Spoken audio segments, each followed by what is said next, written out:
राहुल गांधी की यात्रा फरीदाबाद में यानी दिल्ली बॉर्डर पर है और कल दिल्ली में प्रवेश करेंगे। राहुल गांधी ने दिल्ली में अपनी यात्रा में शामिल होने के लिए विपक्ष की दूसरी पार्टियों और नेताओं को न्योता दिया है। विपक्षी सांसदों को भी चिट्ठी भेजी गई है और इस बीच भारत जोड़ो यात्रा में कोरोना एहतियात के लिए भेजी गई स्वास्थ्य मंत्री की चिट्ठी पर भी जोरदार सियासत हो रही है। अब बीजेपी कह रही है कि स्वास्थ्य मंत्री ने जो किया वो देशहित को देखते हुए किया।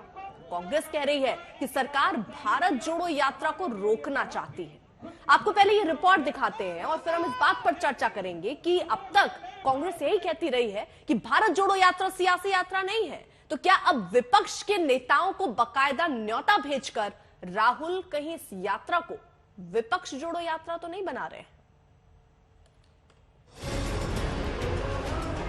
राहुल गांधी की यात्रा दिल्ली के बॉर्डर पर है। शनिवार को यात्रा दिल्ली पहुंचेगी, लेकिन उससे पहले स्वास्थ्य मंत्री के उन निर्देशों पर सियासत तेज है जिसमें कहा गया है कि भारत जोड़ो यात्रा में कोरोना नियमों का पालन किया जाए।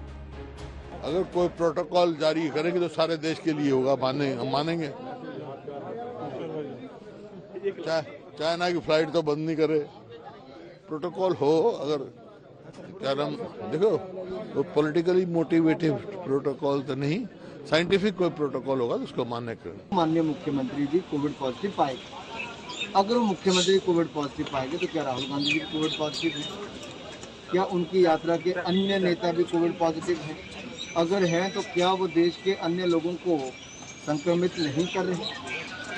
आखिरकार ये इसीलिए किया गया क्योंकि चीन से लेकर बाकी देशों में भी संक्रमण के बहुत सारे ऐसे केसेस पाए गए। हजारों लोग पॉजिटिव पाए जा रहे हैं। भारत जोड़ो यात्रा पर स्वास्थ्य मंत्री की चिट्ठी के बाद कांग्रेस आग बबूला है। नाराजगी ऐसी कि सरकार ने संसद के शीत सत्र को एक हफ्ते पहले खत्म करने का फैसला किया तो कांग्रेस ने उसे भारत जोड़ो यात्रा से जोड़ दिया। जयराम रमेश ने ट्वीट किया, विपक्षी पार्टियां कुछ समय से मांग कर रही हैं कि इस सत्र को छोटा किया जाना चाहिए क्योंकि सरकार के पास बहुत ज्यादा बिल पास कराने को है नहीं।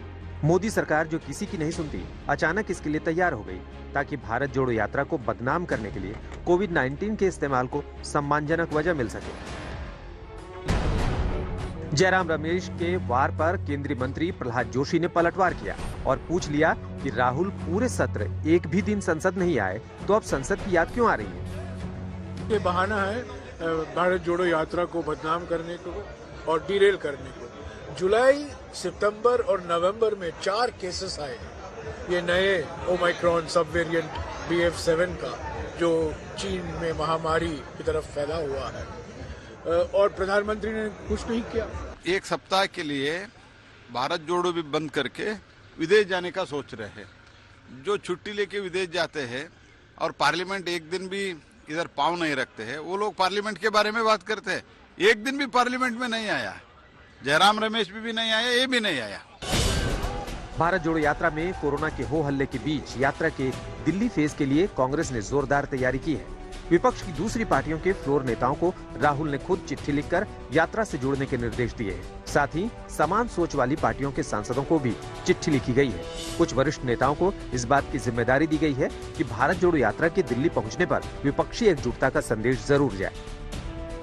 Rahul Gandhi ji has wrote to all the 15 like-minded parties, their floor leaders, to inviting them to participate in the Bharat जोड़ो यात्रा। कांग्रेस पार्टी को राहुल गांधी की यात्रा को रोकने के लिए कोविड नहीं आया, ये कोविड दुनिया भर में है।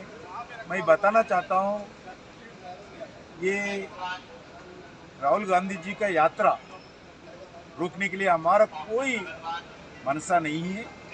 जिंदगी भर यात्रा करते रहो, हमारा कोई आपत्ति नहीं है। वैसे दिल्ली पहुंचने से पहले राहुल की भारत जोड़ो यात्रा में विपक्ष की दूसरी पार्टियों के नेता नजर आने लगे हैं। फरीदाबाद में डीएमके की कड़ी मोजी राहुल की यात्रा में शामिल हुई। फरीदाबाद से सुप्रिया भारद्वाज के साथ आज तक ब्यूरो।